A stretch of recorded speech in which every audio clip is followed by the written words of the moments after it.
Bonjour à toutes et à tous, nous sommes très heureux de vous retrouver après cette longue interruption de nos émissions, due évidemment à la crise du Covid-19. Chacune et chacun, d'une façon ou d'une autre, nous avons été touchés par cette pandémie qui a profondément bouleversé nos vies. Alors que nous sommes entrés maintenant, tout doucement, en période de déconfinement, le moment est peut-être venu d'analyser ce que nous avons vécu et de nous poser cette question. De quel monde voulons-nous après la crise du Covid-19 ?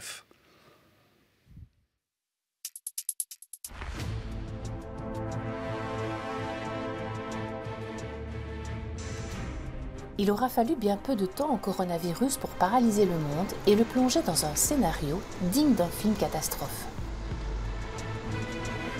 Un virus qualifié d'ennemi de l'humanité par l'Organisation mondiale de la santé.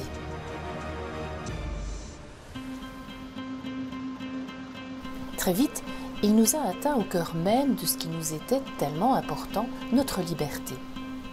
Les villes ont été désertées. Plus question d'y circuler comme avant, d'ouvrir son commerce, de s'asseoir sur un banc ou de se retrouver tout simplement en terrasse à partager l'apéro. Norbert, on a reçu une lettre d'une bénévole pour tous les résidents. Ce sont les plus fragiles d'entre nous qui ont été touchés les premiers. Dans les Haumes, les décès ont été trop nombreux. Et confinement oblige, la détresse des personnes âgées a été immense et la solitude encore plus difficile à supporter. Il a fallu faire preuve d'inventivité pour un personnel pourtant à bout de force, pour garder tant bien que mal les contacts et le moral. Lorsqu'on vit dans la rue, difficile de respecter les mesures mises en place par le gouvernement, alors que la priorité est de trouver où dormir, où se laver et de quoi manger. En guise de confinement, certaines villes ont distribué des tentes à ceux qui ne savaient où aller. Et quelques centres ont continué tant bien que mal à distribuer des repas.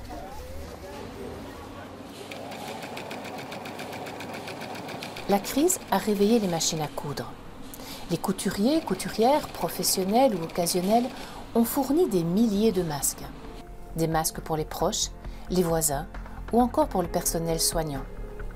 Un véritable réseau qui s'est organisé au fil des semaines, en attendant que les réseaux officiels, cette fois, en mettent sur le marché. Mais aujourd'hui, il faut penser à l'avenir. Rien ne sera plus comme avant.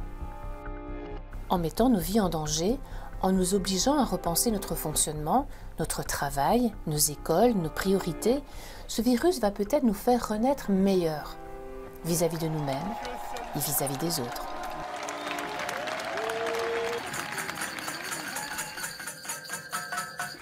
Il est 8 heures, merci. Voilà, merci à Corinne Owen et Jean-Louis Gios qui ont réalisé cette séquence et qui se termine donc par cette formulation d'espoir. Ce virus va peut-être nous faire renaître meilleurs vis-à-vis de nous-mêmes et vis-à-vis des autres. C'est à cette question que nous vous proposons de réfléchir dans cette émission, mais également dans les 2 prochaines émissions, nous aurons ainsi l'occasion de revenir sur les aspects économiques de cette crise, sur les aspects spirituels également.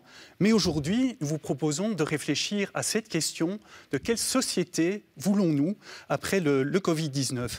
Alors, pour tenter d'apporter des éléments de réponse à cette vaste question, j'ai le plaisir de recevoir 2 invités. Professeur Olivier Servet, qui est anthropologue, doyen de la faculté des sciences économiques, politiques, sociales et de communication de l'UC Louvain. Olivier Servet, l'un de vos champs d'investigation, c'est le domaine encore assez nouveau qu'on appelle l'anthropologie numérique. On en parlera d'ailleurs. Vous êtes également spécialisé dans l'anthropologie de la religion. Avec nous également le professeur Nicolas Marquis, qui est lui sociologue et professeur à l'université de Saint-Louis, spécialisé notamment dans les problématiques de l'individualisme, la santé mentale ou encore du développement personnel. Bienvenue à tous les deux. Alors pour commencer, une question que j'ai envie de poser aux sociologues et à l'anthropologue, que vous êtes respectivement. Quelles sont les réactions que vous avez pu observer depuis le début de la pandémie au niveau de la société? Quel phénomène? Olivier Servet, qu'est-ce qui vous a frappé depuis le début de ces crises? Ce qui m'a frappé, c'est le fait que pendant presque un mois, globalement, les gens ont respecté les règles. Ce qui, pour un pays comme la Belgique, où on sait que le rapport à la règle peut être complexe, notamment parce qu'on est à la frontière de traditions culturelles parfois assez différentes par rapport à ce rapport à la règle, n'a pas posé de difficulté. Et ça a été ma première surprise, en fait. Donc voilà, quelque chose d'inattendu. Nicolas Marquis, même question pour vous? Alors moi, ce qui m'a frappé, je pense, c'est la prise de conscience de la fragilité que j'ai pu observer à la fois dans mon entourage, mais aussi dans les médias, qui n'est pas sans lien avec ce dont Olivier Servet vient de parler. Une série de choses qui nous paraissaient tellement évidentes, les libertés, la non-nocivité de nos contacts sociaux, se sont aujourd'hui évaporées. Et il y a là, effectivement, quelque chose à reconstruire. Donc on reviendra sur cette question de la fragilité. Nous avons tous, d'une façon ou d'une autre, éprouvé. Olivier Servet, vous parliez de cette déjà différence culturelle, peut-être entre le nord et le sud de la Belgique. Est-ce que les réactions ont été les mêmes dans d'autres pays d'Europe, voire même en dehors de l'Europe, dans des sociétés finalement fort différentes? Je pense qu'on en a beaucoup parlé, mais on sait qu'en Asie, on vit depuis déjà un certain temps avec la maladie. On a remobilisé dans nos mémoires des choses qui avaient disparu autour de la grippe asiatique ou de la grippe de Hong Kong.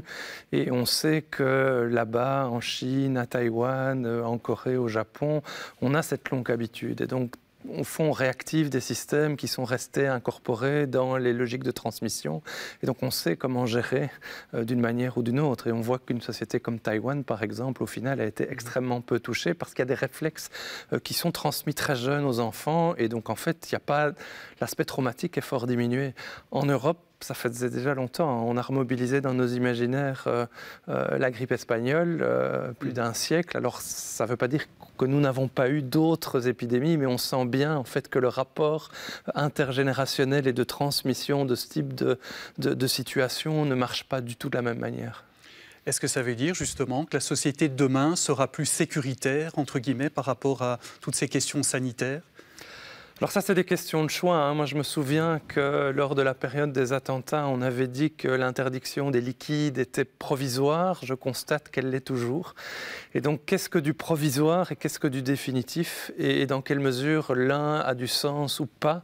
Je pense que c'est des questions qu'il va falloir se poser. Et ce qui est capital, en fait, c'est que dans le plus petit quotidien, la plus petite chose qui semble banale, ne fût-ce que la distance avec mon voisin, en fait se pose des questions fondamentales de l'humain. Et donc on doit réconcilier des choses qui paraissent toutes petites et qui sont en fait tout à fait capitales. Nicolas Marquis, de fait, il y a des choses essentielles dans notre mode de vie qui ont été modifiées. Il y a la question de notre liberté. On ne la vit plus, en tout cas pour le moment, de la même façon. Est-ce que vous pensez qu'à l'avenir, nos libertés individuelles, justement, vont prendre un coup? On devra la repenser, peut-être? Je pense que c'est intéressant de faire un retour en arrière sur la question de l'origine de ces libertés. Et la sociologie que j'étudie est née à un moment où les sociétés modernes se créaient, où de nouvelles façons de vivre ensemble apparaissaient, comme ce qui est évident pour la plupart d'entre nous aujourd'hui, mais le fait de vivre en ville, le fait de vivre dans des contextes dans lesquels les êtres humains sont relativement concentrés, et surtout des contextes dans lesquels il y a quelque chose de tout à fait nouveau qui apparaissait lors des siècles précédents, qui est le fait de croiser des centaines, voire des milliers de personnes par jour qui sont des anonymes pour vous. Et en réalité, ce qui permet que cette façon de fonctionner puisse perdurer, c'est la confiance, même sans nous en rendre compte, que nous nous faisons les uns aux autres. Alors aujourd'hui, très clairement, eh bien, on se rend compte que cette confiance, elle est mise à mal quelque part, puisque vous supposiez au préalable qu'autrui ne vous voulait pas de mal. Et puis on a eu deux événements qui ont remis cette confiance en cause, les attentats dont il vient d'être question, mais peut-être de façon encore plus fondamentale ici, cette crise sanitaire. Alors à la différence des attentats, cette crise sanitaire, elle est quand même très intéressante puisque autrui peut, quelque part, être nocif pour vous sans même le vouloir. Et vous-même, vous pouvez devenir un danger pour autrui. Et donc, ça fait partie des choses, cet anonymat, cette confiance, le fait que nous ne nous voulions pas ou ne nous occasionnons pas trop de mal les uns les autres qui étaient prises pour acquises et qui, aujourd'hui, sont remises en question.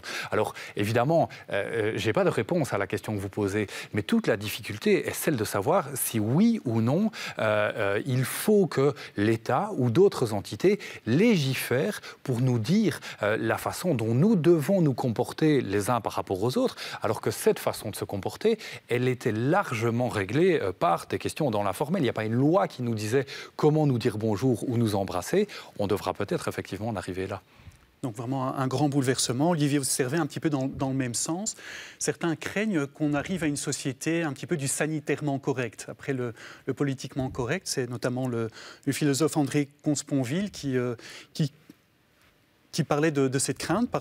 Est-ce que c'est votre avis aussi que les politiques risquent de se soumettre quelque part aux experts scientifiques ? En tout cas, on l'a vu, le premier mois de crise, ça a été le tout aux virologues et aux épidémiologues, et donc en fait à une vision de l'humain, qui était une vision de l'humain biologique, matérialiste, et où en fait il fallait sauver des corps vivants. Ce faisant, on ne se rendait pas compte que toutes les mesures qu'on prenait pour résister individuellement à l'épidémie et pas collectivement, alors que dans des tas d'autres sociétés du monde, on affronte la maladie collectivement d'abord, entraînait en fait une atteinte au corps social. Et donc face au corps individuel, pour moi, le corps social est menacé. Et il ne faut pas oublier ça, parce que je pense que les conséquences seront probablement beaucoup plus cataclysmiques ou beaucoup plus fondamentales qu'une atteinte purement individuelle. Nicolas Marquis, ça vous a frappé aussi, ce recours aux scientifiques? C'est quelque chose d'inhabituel aussi dans notre société. Oui, c'est quelque chose d'inhabituel d'avoir une telle présence. Alors, personnellement, je suis assez partagé par rapport à cela. J'ai pu m'exprimer pour dire ma satisfaction, surtout dans un contexte qui mobilise toute une série de fake news où le discours de la science peut être confronté à d'autres discours bien moins reluisants par rapport à ça. Ma satisfaction de voir le fait qu'on prenait en compte les avis de scientifiques. Alors effectivement, la question c'est celle de savoir quels scientifiques. C'est vrai qu'on peut remarquer que les sciences dites dures ou les sciences de la population ont pris une importance prépondérante par rapport aux sciences du social et aux sciences humaines.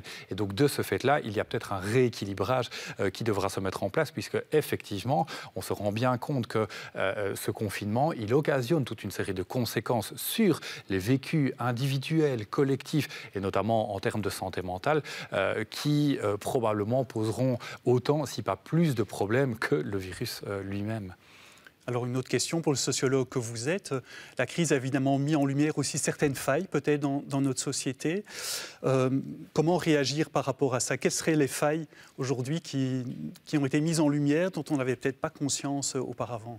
Alors c'est peut-être pas une faille, mais je pense qu'un élément que cette crise met véritablement en lumière, et surtout la gestion de la crise, pas la crise elle-même, c'est la sacralité de la vie humaine individuelle. Et ça, c'est peut-être quelque chose de tout à fait nouveau, en tout cas qu'elle prenne cette importance-là, si on regarde l'histoire longue de l'humanité. Et je pense que cette sacralité de la vie humaine et la volonté d'arriver au plus près possible d'un risque zéro, notamment de contamination, et ce n'est pas du tout quelque chose que je critique, c'est quelque chose qui a été fondamental dans les choix qui ont été posés. Par exemple, dans les mesures relativement drastiques, comme votre reportage le montrait, qui ont été appliquées au home et qui ont préféré le choix, la sauvegarde de la vie individuelle avec le fait de tenter d'en arriver à un risque zéro, plutôt que de favoriser la continuité des contacts sociaux avec toute une série de risques qui sont bien entendu nécessaires. Et donc effectivement, si je peux traduire ça dans une faille, je pense que ça dit beaucoup de la tension qu'il y a entre toute une série de présuppositions liées à la sacralité de la vie humaine et à notre volonté d'invincibilité quelque part, et d'autre part le fait que nous sommes essentiellement fragiles sur toute une série de plans, et que parmi ces plans, il y en a toute une série qui tiennent des relations informelles que nous avons entre nous et que l'État ne gère pas a priori. Et évidemment, si ces aides, ces relations informelles sont rendues plus difficiles, voire plus impossibles, on voit que des parties importantes de la population en souffrent et que ces parties sont souvent celles qui sont les plus vulnérables. Peut-être une nouvelle attention aux personnes vulnérables qui se fait jour, Olivier Servet? Oui, tout à fait. Je pense que cette question de la vulnérabilité, elle est fondamentale et elle va même plus loin. Je pense qu'on était dans une société où, avec les progrès de la science, ou avec les progrès de nos capacités à nourrir nos concitoyens, à finalement leur fournir un minimum, jusqu'à la mort, en fait, était envisagé pour certains comme quelque chose qui pouvait peut-être un jour disparaître. Et on se rend bien compte, avec la situation dans laquelle on est, que tout ça n'était qu'une idéologie extrêmement forte, mais qui, face à la prégnance de la maladie et avec ce retour dans nos vies, dans notre quotidien de la mort, que, en fait, des questions existentielles qu'on avait évacuées reviennent au premier plan. En positif, on a vu aussi apparaître de nombreuses initiatives, beaucoup d'inventivité pour faire face à la situation, émanant aussi bien d'associations que de personnes privées. On a vu ainsi apparaître beaucoup d'actions de solidarité, par exemple les réseaux de fabrication de masques, pour ne citer que celui-là. Aussi beaucoup d'initiatives sur les réseaux sociaux. Alors je me retourne vers vous, Olivier Servet, un peu votre spécialité. Est-ce qu'on va vers une autre utilisation du numérique, des réseaux sociaux, notamment? On a vu là quand même leur utilité dans notre société, au fond. On a vu leur utilité, certes, et de manière intensive, mais avec un bémol, c'est que du coup, on a brouillé les codes. C'est-à-dire qu'en fait, on est passé à un tout numérique, là où le numérique servait soit pour les loisirs, soit pour des fonctions de travail très, très spécifiques. Et aujourd'hui, on se lève et on travaille avec les collègues en ligne, on plaisante en ligne, on regarde un film en ligne. Bref, en fait, les frontières habituelles qui pouvaient rythmer notre vie se sont affaiblis et surtout ce qui était de l'ordre du loisir ne l'est plus nécessairement. Moi, j'ai entendu pour la première fois mes enfants me dire « Papa, j'en ai marre des écrans », ce que j'aurais absolument pas imaginé il y a quelques mois encore, ce qui montre bien en fait que ça borne en fait les limites. On voit aussi comme on met au fond ces capacités digitales à rude épreuve, voire on les pousse dans leur dernier retranchement. On prend conscience aussi de ce qu'elles permettent, mais aussi de ce qu'elles ne permettent pas. Et je pense que c'est tout à fait sain parce que face au flux de la vie dans laquelle on était jeté, ça nous pousse, ça nous oblige à une réflexivité, de savoir au fond dans toutes ces sphères de l'existence, dans toutes ces sphères de la vie, qu'est-ce qu'on souhaite et comment on le souhaite. Et je pense que le tout au digital aujourd'hui va nous amener à une réflexion par rapport à ces moyens de communication, par rapport à ces investissements des uns et des autres. Je me souviens quand en une dizaine d'années, on est passé à des regards dans les transports en commun et aujourd'hui, ce n'est plus nécessairement le smartphone qu'on va regarder parce qu'on est les uns les autres avec des masques dans ces transports et que ça nous renvoie à des questions sans doute un peu plus fondamentales. Donc même ces moments de vie-là vont être transformés et en ce compris la pratique du digital. Ce sera peut-être un effet positif de la crise du Covid. Parmi les initiatives, on a également pu observer beaucoup de créativité dans le monde des religions, dans la sphère chrétienne notamment. En l'absence de célébrations liturgiques publiques, les croyants ont dû mettre aussi en place des moyens pour rester en contact. On a vu ainsi apparaître des prières en ligne, des célébrations, bien sûr, des messes télévisées ou en visioconférence. Nicolas Marquier, est-ce que vous pensez que ces phénomènes inaugurent peut-être une nouvelle façon de vivre la religion, la spiritualité, le développement personnel aussi ?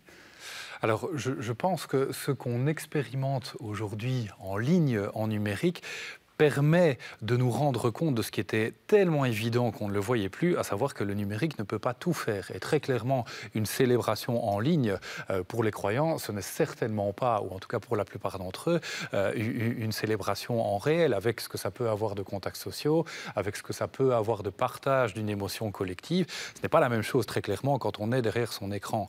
Donc je pense que le numérique cache autant qu'il révèle. Et j'aurais tendance à dire que il y a quelque part un fantasme universaliste et démocratique derrière cette idée du numérique, à savoir l'accessibilité au plus grand nombre de contenus ou d'expériences qui étaient auparavant réservées à une série de personnes, que ce soit des visites d'endroits relativement compliqués d'accès ou que ce soit des expériences que certains ne peuvent pas se permettre, etc. Et si je prends la population qui est celle que je connais le mieux, à savoir celle des étudiants, eh bien, c'est très frappant de voir ce que le numérique fait aux études et fait aux expériences des étudiants. En quelque sorte, je dirais que contrairement à ce fantasme d'universalité, il agit comme un révélateur des inégalités. Parce que bien sûr, pour une expérience numérique, eh bien, il faut déjà avoir le matériau pour ce faire. Il faut un écran, il faut une connexion Internet qui fonctionne. Alors, ça paraît assez évident pour la plupart des individus, mais je pense que, pour prendre un exemple tout à fait bête, une série de personnes se sont rendues compte du point auquel, si on était plusieurs sur la même connexion, en réalité, ce n'était pas du tout suffisant. On se rend compte aussi que pour pouvoir profiter des cours et réaliser un blocus ou des examens via le numérique, eh bien, il ne suffit pas que de l'écran. Il faut aussi un environnement qui soit correct, qui soit suffisamment calme pour ce genre d'éléments. Alors, au-delà de ces aspects, je dirais, objectivables et pratiques d'environnement, eh bien, on se rend compte aussi que la fracture numérique dont on parle, elle est tout à fait réelle. Qu'il y a des étudiants qui expérimentent toute une série de difficultés qu'on n'aurait pas imaginées parce que tout simplement, ils n'ont pas ce qu'on appelle la littératie numérique par rapport à ce genre de choses ou parce que cela les met mal à l'aise, parce que ça ne fait pas partie de quelque chose auquel ils ont été éduqués. Et donc, je pense que ça nous amène aussi à considérer que les fantasmes que nous avons eus sur des générations qui auraient des facilités beaucoup plus importantes par rapport au numérique parce qu'ils seraient nés dedans, le doigt sur des écrans, etc., eh bien, ça cache bien des disparités dans les différents publics. Oui, nous ne sommes pas tous égaux face à la crise. Olivier Servet, donc avec cette expérience de la finitude, de la fragilité, hein, on se rend compte qu'on ne maîtrise pas tout. Est-ce que ce n'est pas la question du sens, finalement, qui devient encore plus importante et peut-être qui va être abordée d'une nouvelle manière également ? On était un peu dans une société du flux, hein, et dans une société du flux, il n'y a pas de pause, ou il y a moins de pauses, et donc ça signifie que c'est difficile de s'arrêter pour penser, pour réfléchir. Ici, on a une pause imposée, et une pause parfois paradoxale, puisqu'on a vu que quand les avions, par exemple, ne bougent pas, ils s'usent, et toute une série, en fait, de technologies, d'infrastructures, d'artefacts que nous avons mis en place dans notre société, une fois qu'ils ne bougent plus, pose problème. Et c'est symptomatique de la société dans laquelle nous sommes. Je pense que le temps d'arrêt, il est tout à fait fondamental. Et aujourd'hui, on est en train de découvrir collectivement, à l'échelle d'une société, voire de multiples sociétés, qu'est-ce que l'arrêt, qu'est-ce que la pause et qu'est-ce qu'elle amène comme réflexion. Et donc, effectivement, se poser des questions sur l'humain, se poser des questions sur le sens fondamental de l'existence. Je suis convaincu qu'à la sortie de tout ce que nous sommes en train de vivre, il va y avoir de sacrées réorientations de vie, en fait.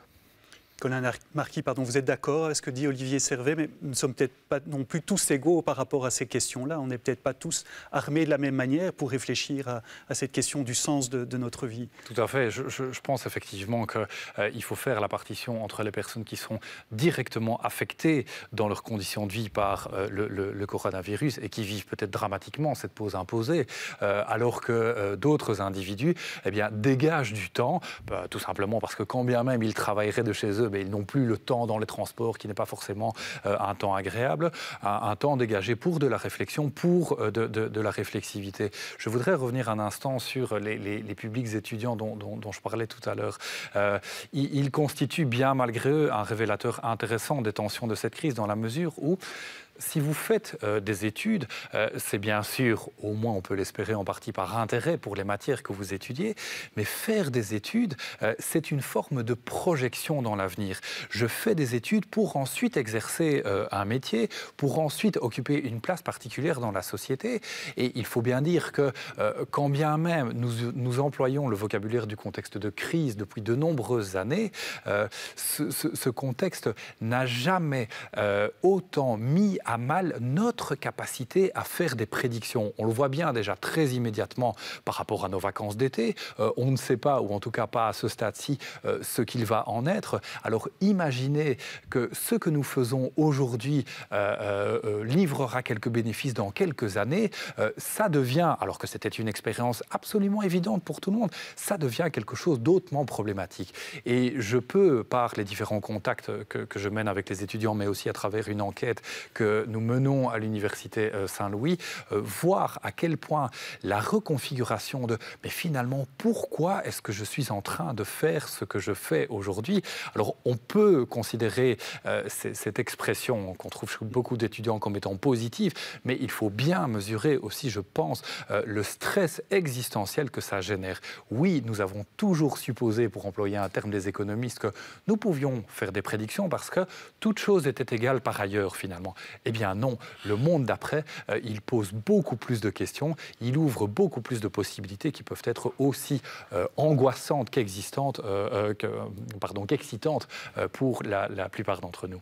Quelque chose aussi de frappant par rapport aux religions, c'est qu'on a assisté peut-être à un retour du recours à la religion chez beaucoup de personnes qui n'étaient peut-être plus spécialement pratiquantes. Comment interpréter ça, Olivier Servet? Alors, il y a de multiples manières, mais je pense qu'un élément, c'est clair que l'incertitude joue un rôle clé. En période d'incertitude, sans visibilité, on ne sait pas quand on va sortir, on ne sait pas au final qu'est-ce que cette maladie. On a vu de multiples évolutions dans l'interprétation.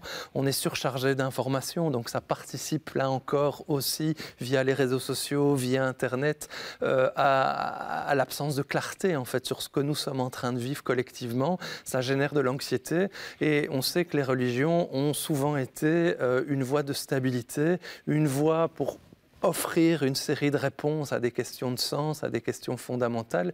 Et donc effectivement, pouvoir retourner à des fondamentaux, pouvoir retourner à des questions qui ont été pendant des siècles finalement labourées par les questionnements de ces institutions est une voie qui est mobilisée, mais une voie paradoxale puisqu'on sait aussi que les religions ont besoin de ces rassemblements.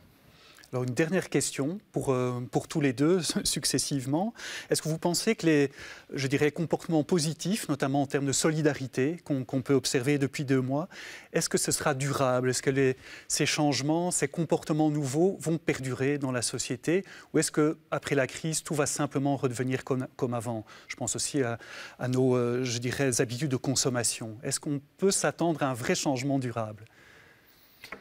Alors là, pour moi, c'est tout à fait variable. Ça veut dire qu'on est encore trop justement dans une absence de perspective et donc c'est absolument difficile de pouvoir déterminer. Je pense qu'il y a une volonté d'acteurs, notamment économiques, à ce que les choses reviennent à la normale ou en tout cas le plus normal possible, quitte à adapter les choses à la marge.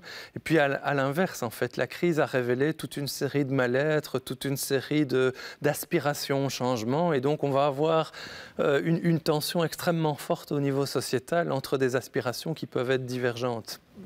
Où vont-elles aller ? Une grande question. Nicolas Marquis, rapidement. Oui, moi j'avoue que je ne suis pas extrêmement optimiste dans la mesure où on a vu toute une série de comportements suite au déconfinement, des files dans les magasins pas absolument essentiels, etc., qui rappelaient quelque part le monde d'avant. Mais je pense que ça nécessite bien évidemment des enquêtes à venir parce que comme le disent plus d'un, on peut penser que ce qui nous arrive aujourd'hui est une répétition par rapport à d'autres formes de crise peut-être bien plus importantes, les crises climatiques, etc., qui interviendront par la suite. Il faut que nous profitions de cette opportunité pour comprendre la société dans laquelle nous sommes et pour agir conformément à ce que nous devons faire. Nicolas Marquis, Olivier Servet, merci beaucoup d'avoir répondu à nos questions sur l'avenir de notre société. Merci à vous de nous avoir rejoints. Merci pour votre fidélité. Dans 2 semaines, c'est mon collègue Jean-Jacques Duré qui abordera la question de l'économie après le Covid-19. Si vous voulez revoir cette émission, c'est sur la plateforme Ovio ou sur catobel.be. Sur notre site aussi, vous trouverez tous les renseignements sur le dimanche des médias parce que c'est aujourd'hui. Merci à toutes et à tous et surtout, prenez soin de vous.